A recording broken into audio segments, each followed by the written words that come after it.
Sakamoto and his wife arrived at their daughter's school to take pictures of her in her classroom. As Sakamoto focused on capturing the moment, his wife Lei smiled and expressed her happiness about being there. She then mentioned that she had left the store under Shin and Lu's care and asked her husband, "Do you think they're doing okay?" Sakamoto, still taking pictures, casually replied, "I think so." Meanwhile, Shin and Lu were locked in a heated argument. Shin was annoyed and told Lu to stop wearing her work clothes from the store. Lu, unfazed, handed him a cloth and told him to clean the store windows instead. Shin grumbled that whenever no one else was around, he was the one stuck doing everything. Lu rolled her eyes, glanced to the side, and muttered to herself, "You sound like a child." Shin, furious, snapped, "I can hear you, you know. I hear everything you say." Lu folded her arms. "I have the right to say whatever I want. And stop reading my thoughts." At that moment, the assassin from the competition entered the store, casually asking if they had any pork. Lu shot a glare at Shin. "See? You read people's thoughts all the time. That's creepy." Shin, agitated, told her to shut up. "You're drunk half the time anyway. You don't even know what you're saying." Lu, enraged, threw a handful of pastries at him. "I don't like how you're always reading my mind. It makes me uncomfortable." Shin's face fell, his expression turning somber. Without another word, he stormed out of the store. The assassin, watching the scene unfold, scratched his head. "Aren't you going to stop him?" Lu remained silent. The assassin then glanced at the pastries on the floor. "So, are you going to eat those?" Lu glared at him and ordered him to leave the store immediately. As he walked through the city, Shin couldn't shake off Lu's words. He had never really considered how his abilities made people uncomfortable. Deep down, her words hurt more than he wanted to admit. At the same time, Lu sat inside the store, arms crossed. She muttered to herself, he should come back and apologize first. Before she could dwell on it further, a group of strangers entered the store. They looked at her clothes, which had Sakamoto's name on them, and immediately assumed she was Sakamoto. Without warning, they grabbed her and demanded she come with them. In the vehicle, the gang's leader, Tanaka, studied an old photograph of Shin. "He looks completely different from how he did 11 years ago," Tanaka muttered, noting that Shin's hair color had also changed. The driver, Saba, hesitated before speaking. "Boss, I think we kidnapped the wrong person." Tanaka's face darkened. "No, this is right." Saba, confused, asked, "Are you sure? That doesn't look like him." Tanaka, unfazed, explained, Shin was raised in a laboratory. He was the only successful test subject in a project to develop mind-reading abilities. Out of all the experiments, he was the only one who survived. He then leaned back and scoffed, "Tell me, who would even want to live next to someone like that?" He smirked.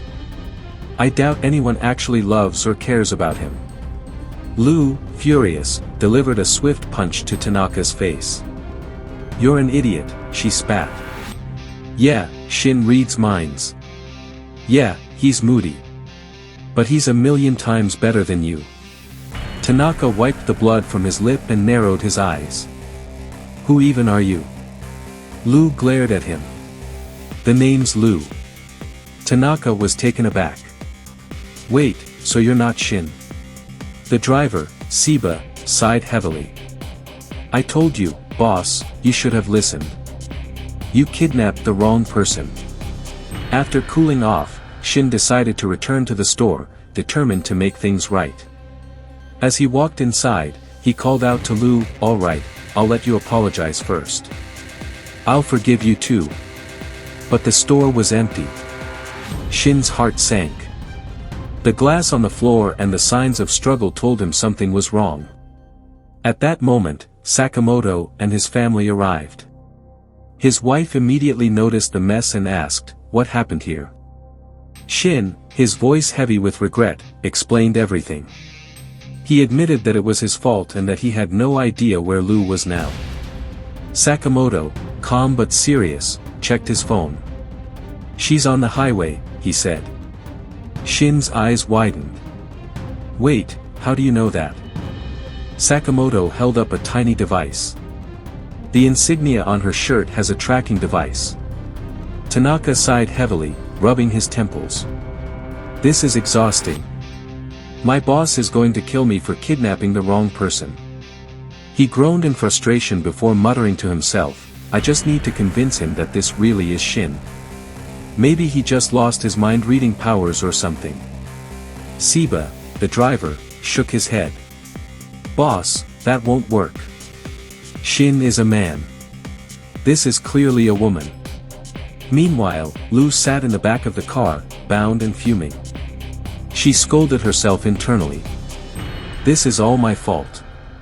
I should have apologized to Shin instead of arguing. Now look where I am." Just then, a loud roaring engine broke through the silence from behind. Sakamoto and Shin approached at high speed, riding a motorcycle. Sakamoto, calm as ever, simply stated, "We're here to get our pork cutlet back." Tanaka's eyes widened in realization. That's the real Shin. I have to capture him. Shin, already anticipating their intentions, muttered, "They're from the lab. They want me back." Tanaka immediately commanded his crew, "Get him. Don't let him escape." From all directions, motorcycle-riding gang members emerged, launching an all-out attack on Sakamoto and Shin. One of the gang members lunged at Sakamoto with a taser, but Sakamoto effortlessly dodged and slammed him into a wall, knocking him out instantly. Meanwhile, Shin jumped onto a moving truck carrying logs. He quickly asked the driver to release the cargo. With a nod, the driver pulled a lever and a flood of wooden planks scattered across the road.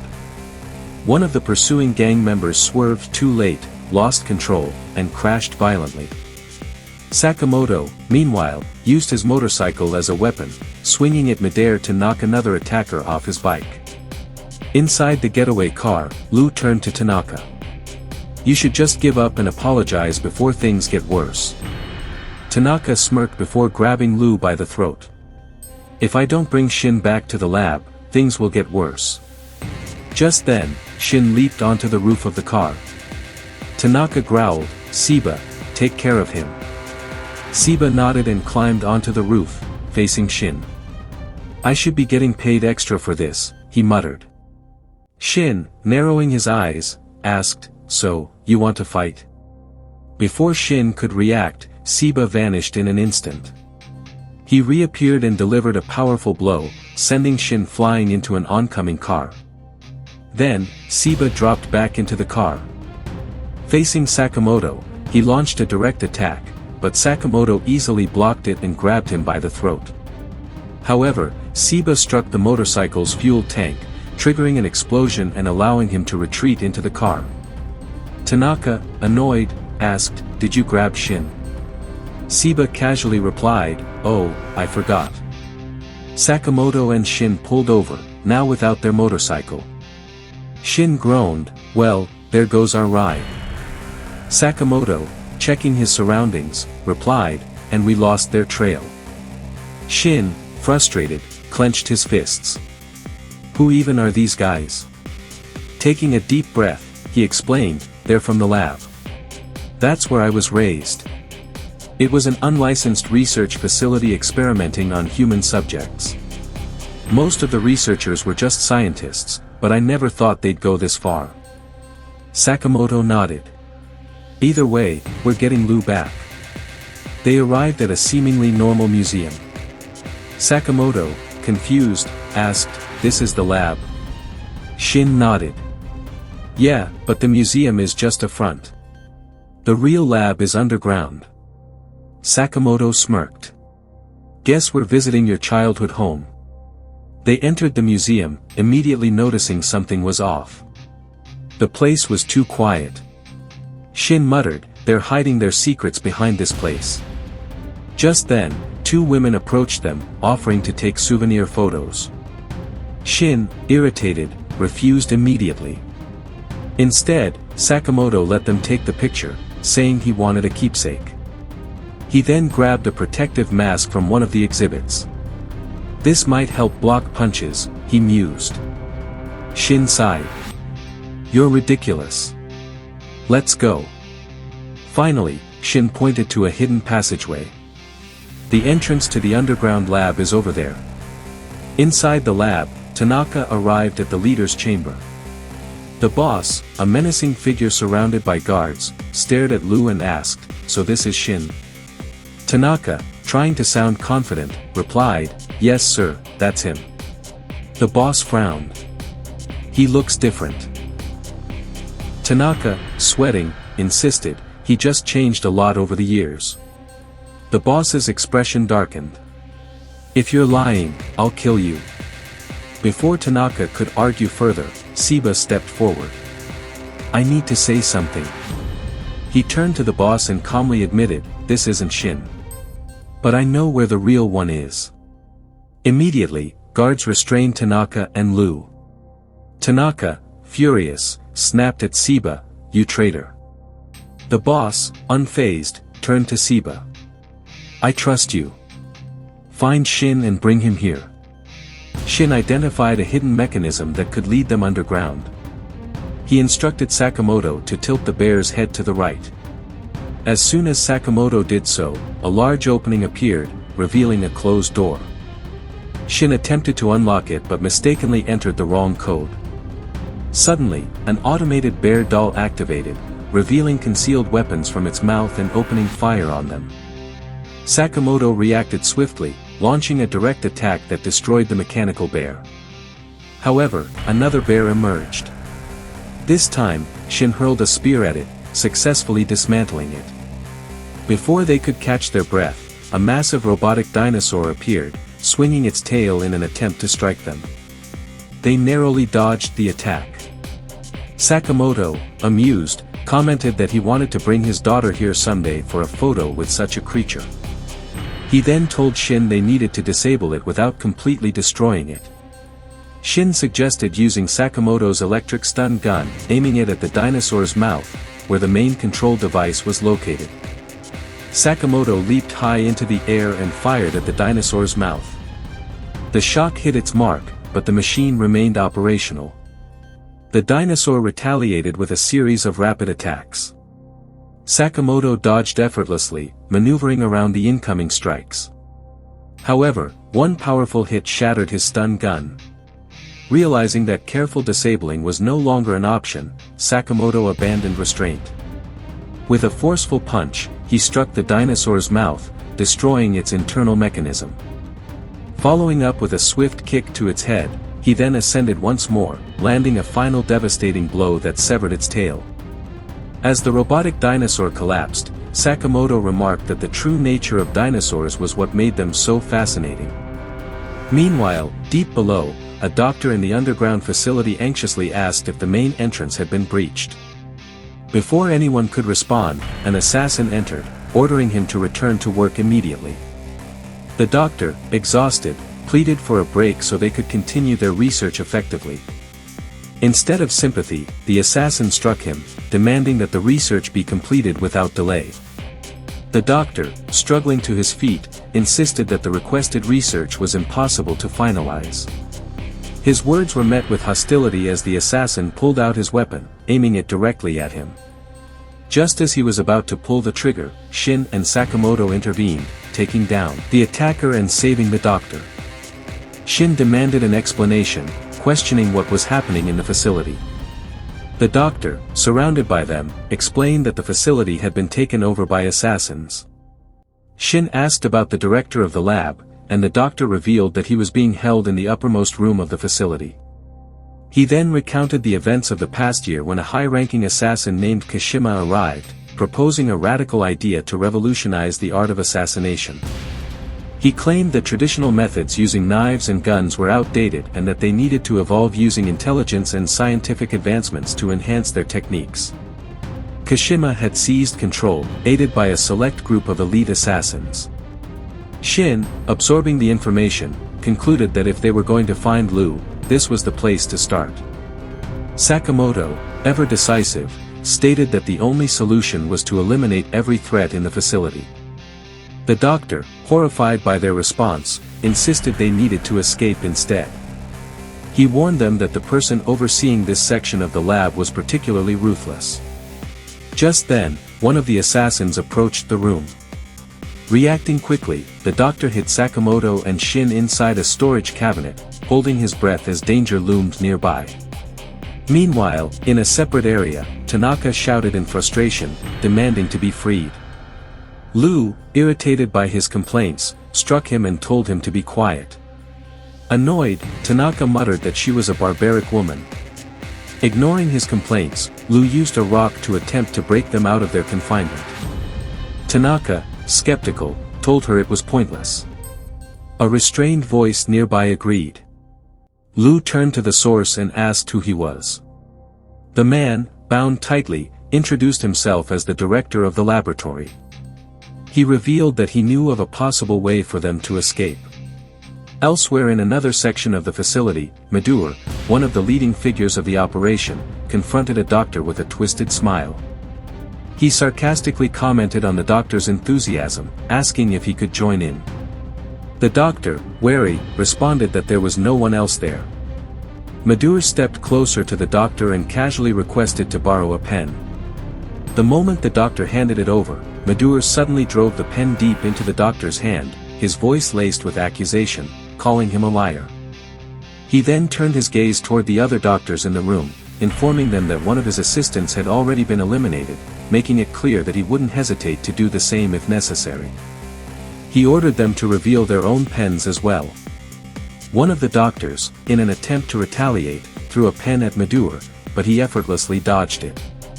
Shin, observing the scene, made a sarcastic remark about Madur's speed, considering his age. The scientist behind him, alarmed, scolded Shin for revealing himself so recklessly. For a moment, Shin's mind drifted back to his childhood, recalling memories of being trapped in this very place. He shook off the thought and turned his attention back to Madur, asking whether he was one of the leaders of this facility. Madur smirked at the question, amused. He then asked if it would make a difference, questioning whether Shin intended to stand in his way. Without waiting for a response, Madur pulled out a syringe, announcing that he would now conduct an experiment. Before Shin could react, Madur vanished in an instant, reappearing behind him and stabbing the syringe into his neck. Shin tried to strike back, but Madur moved at lightning speed, returning to his original position with a cruel grin. Madur activated a small device in his hand, sending an electric surge through Shin's body. Suddenly, Shin began speaking in a bizarre, incoherent manner. Madur chuckled, explaining that the serum and the syringe disrupted the brain's speech functions by interfering with neural signals through electric impulses. Before Madur could counter, Sakamoto intervened, delivering a powerful strike that sent Madur crashing into the ground. Turning to Shin, Sakamoto spoke calmly but firmly. He admitted that he didn't fully understand what had happened to Shin in this place when he was younger. Then, without hesitation, he asked, "Do you want to clean this place up, Shin?" Shin, his voice resolute, responded without hesitation, "Yes." Sakamoto nodded. "Then let's clean up your old home." Meanwhile, outside the museum that concealed the underground lab, two figures appeared, Shiba and Osaraji. Shiba looked up at the building, wondering aloud if this place had any connection to Slur. Osaraji, ever focused, reminded him that investigations were part of their job. Shiba sighed but acknowledged her point. "Fair enough," he said. Without further hesitation, the two of them proceeded inside, unaware of the chaos that awaited them below. He said he had received some money and wanted to buy a few things. Then he saw Sakamoto's daughter crying. The little girl said, "I wanted to talk to them today about Parents' Day, but none of them showed up," and she cried even more. The assassin approached her and said, "I have some candy to make you stop crying." The girl looked at him but continued crying. Then the assassin said, "I will find them for you," and sent his bird to search for them. We moved to Lu, who was in prison with the lab director. When she found out he was the director, she strangled him in anger and said, "I'm here because of you, isn't that right?" The director replied, "Of course not. I'm tied up in the same prison as you, can't you see that?" Lu said, "If that's true, then tell me everything you know right now." We switched to Sakamoto, Shin, and Mater. Mater told Sakamoto that he knew him and that he had become very famous lately. He added, "You shouldn't have let yourself gain weight." Sakamoto replied, "I don't care," and attacked him, but his strike hit Shin instead. Sakamoto said, "I wanted to punch Mater, but my hands moved toward Shin." "Why is that?" Mater explained, "I implanted a device in you that makes you lose focus and quickly change targets." Sakamoto then aimed another strike at Mater and said, "I need to set Shin as my target so my attacks will hit Mater." Back in the prison, the director told Lu that he was imprisoned because he refused to follow their orders. Lu asked, "Then why was I imprisoned too?" The director replied, "I don't know, and I don't even know who you are." Lu got angry, strangled Tanaka, and said, "All of this happened because you mistook me for Shin." The director asked, "Do you mean Shin, the one who reads minds?" Lu replied, "You know him." The director said, "Of course. I'm the one who gave him that ability." He then told her about the past, when Shin was very troublesome and how he changed his life. He recalled how he used to restrict Shin's food because of substances in it that weren't suitable for his body. Shin would say he didn't want it and settled for juice instead. The director also remembered lighting a cigarette and saying that Shin had been left in his care by an old friend. Shin would visit him at night and ask, "What are you working on?" The director replied, "I'm researching things that can make humans superhuman." Shin asked, "Is that fun?" The director said, "Of course. It's great. If it succeeds, it will bring happiness to all humans." He also remembered how Shin used to break things in the lab and how he would bathe him. One day, another doctor commented on the director's poor condition, saying he was exhausting himself over something that didn't exist. Shin overheard them and said, "What are you talking about? You're wrong. The director will succeed in his research and bring happiness to everyone."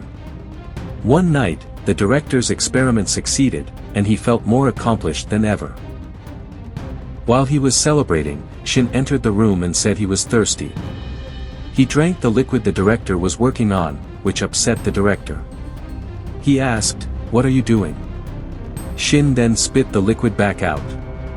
The next day, while bathing Shin, the director thought to himself that Shin hadn't been affected and that the liquid hadn't worked. He said, "The important thing is that Shin is okay," but Shin replied, "I'm not okay." That drink was terrible, which surprised the director. After that, Shin began reading people's thoughts, exposing them to each other.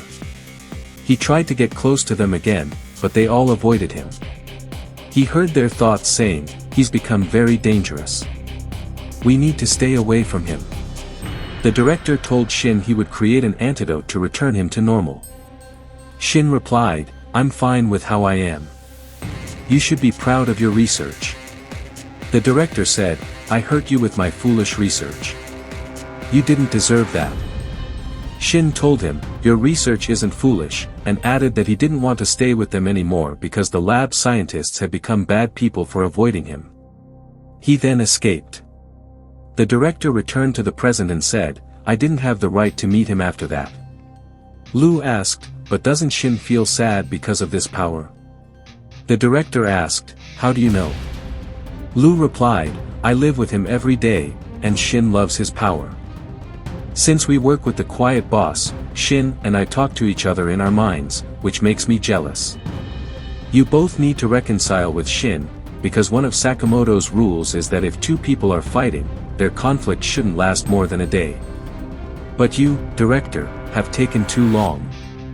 The director poured a substance on the door to break it open. When the door opened, a guard rushed into the prison, but Lu struck him down, defeating him. Back to Sakamoto, he punched Shin and was surprised. He asked, "How did that happen?" Mater said, "I can control your movements and direct your strikes." He then injected his arm with a serum, which gave him extremely strong muscles. He delivered a powerful blow. Shin tried to kick Mater, but the kick was redirected to Sakamoto. Mater then injected his leg with another serum, which strengthened his leg muscles. He quickly struck Shin, but Shin blocked it, breaking the glass from the force of the blow. Sakamoto tried to hit Mater, but Mater controlled him, immobilizing Sakamoto and delivering a strong punch that sent him crashing into the walls.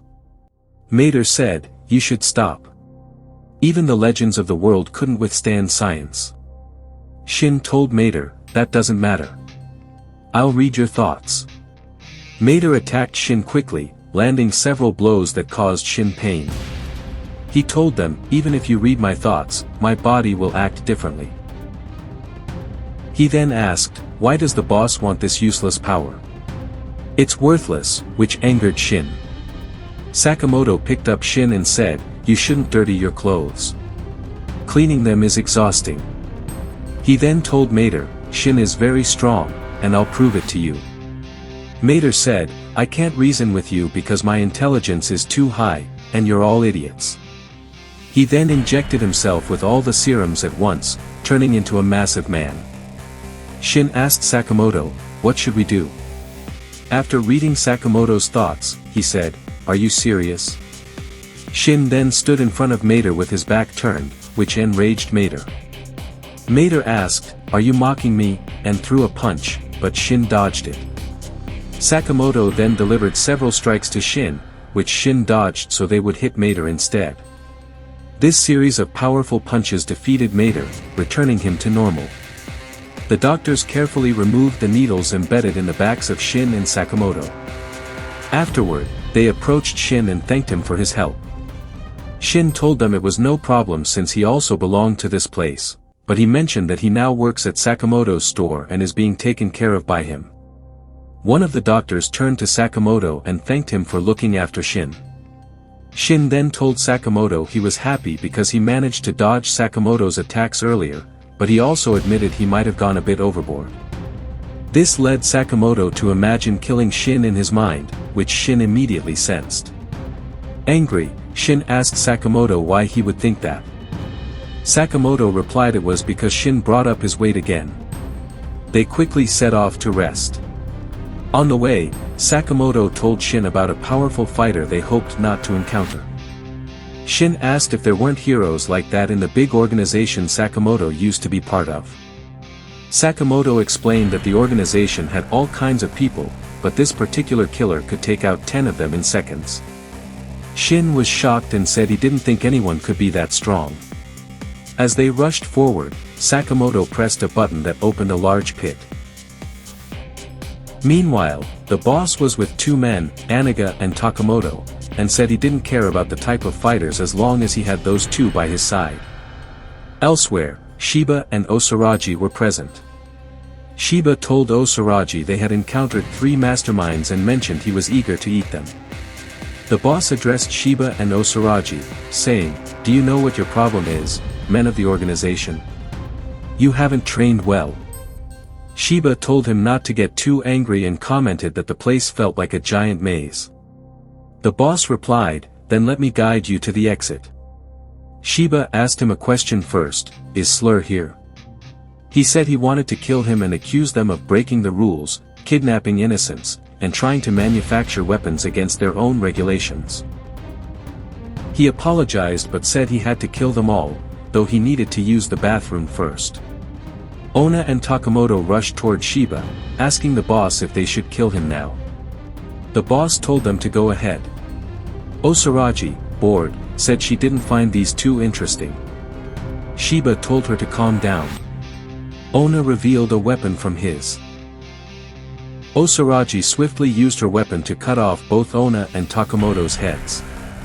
The boss picked up Ona's head, crying, and asked how they could kill so many people. He said these men had families who would grieve for them. Then, he removed a string from his arm and said it was better to kill them.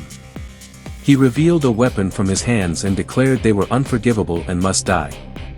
Osaragi asked Shiba if they should kill the boss. Shiba replied, "I think so, because he was just like his own boss." While he was speaking, the boss struck him, injuring him. The boss told Shiba that his quick movements were thanks to his teacher and said this killing was justified. However, Shushi came from behind and struck the boss, defeating him. He told the boss he had nothing to do with Slur and left with Osaragi. But the boss regained consciousness and revealed he also had a cybernetic body. Suddenly, Sakamoto fell from above, landing on the boss and knocking him to the ground. Sakamoto then approached Shiba and greeted him. Shiba introduced Osaragi to Sakamoto, saying she was a new member. The boss stood up again and recognized Sakamoto, asking why he was there. He mentioned that Sakamoto was the only one who had ever injured his boss. The boss then revealed another weapon from his other hand and even pulled one out of his mouth, ready to fight again. Meanwhile, Shin continued searching for Lu but was confronted by Shiba, who launched an attack. Shin dodged and told Shiba he hoped Lu was safe. Shiba replied that he didn't know anything about her and was just following orders to either kill or capture Shin. Frustrated, Shin told Shiba to move aside because he didn't have time to waste. Shiba casually mentioned he wanted to earn 20 million before retiring because he hated overtime. Suddenly, Shiba disappeared and reappeared behind Shin, injuring his arm and saying he would finish things quickly. Shin tried to read Shiba's mind but couldn't predict where the next strike would come from. Shiba punched Shin hard, knocking him to the ground, and taunted, "Let's play until it's time to leave." Meanwhile, Sakamoto was dodging the boss's relentless attacks. But the boss took advantage of the moment and struck Sakamoto, slamming him into the wall. As Shiba and Osaragi rushed away, Osaragi asked if they were really going to leave Sakamoto alone with the boss. Shiba replied that the boss wasn't their target, Slur was. Osaragi argued that the boss would surely kill Sakamoto, but Shiba confidently said, "I've never seen Sakamoto die." Back with Shin, Shiba continued to attack, saying it was difficult to fight someone who could read minds. Shin replied that fighting an invisible man was even harder. Shiba decided it was time to end the fight and attacked again. Shin noticed the shadow of Shiba's assassin bird and prepared himself. Shiba struck him with his weapon. But Shin managed to smear Shiba's clothes, marking him. This allowed the assassin bird to target Shiba, eliminating him with precision.